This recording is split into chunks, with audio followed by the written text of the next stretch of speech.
दर्शक बंधु नमस्कार। द्विपहर खबर को स्वागत। नौरु Border Gavaskar trophy team India प्रस्तुति आरंभ। नुआदिल्ली आसंता 9 तारिख ठारू बहु प्रतीक्षित बॉर्डर गावस्कर ट्रॉफी आरंभ होउछि। एही सीरीज रे 4टी टेस्ट खेला जिवो। नंबर 2 दुर्घटना पूर्वतन विधायक अर्जुन चरण दास परलोक।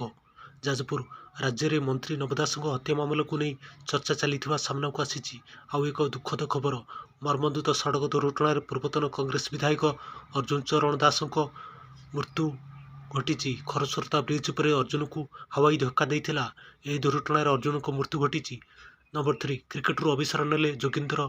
नुआदिल्ली गत 2007 टी20 विश्वकपर उद्घाटनी संस्करण रे पाकिस्तान विपक्ष फाइनाल रे अंतिम ओवर रे बोलिंग करी भारत को विजय दे बेस लोकप्रियता हासिल करितबा बोलर जोगिंदर शर्मा शुक्रवार अवसर ग्रहण करछंती।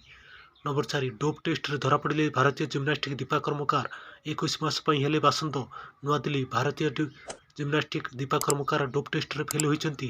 दीपा निषिद्ध निशा सेवन प्रमाणित होगा पर कार्यानुष्ठान शिकार होइछंती। नंबर 5 3.2 डिग्री जाड़े थरुची उदयगिरी। दिनक 4.4 तापमात्रा खसला। जनजीवन अस्तव्यस्त। उदयगिरी कंधमाल जिला प्रबल शीत जाड़ सारा राज्य में परिचित थिबा बेले चलित वर्ष शीत एक प्रकार लुचकाड़ी खेल खेलुछि। कंधमाल जिलार उदयगिरी सहर चलित वर्ष थंडार सहर भाव बेस परिचित होइछि। ओडिशार सबठारु कम तापमात्रा थिबा एवं थंडार सहर भाव उदयगिरी परिचित होइछि।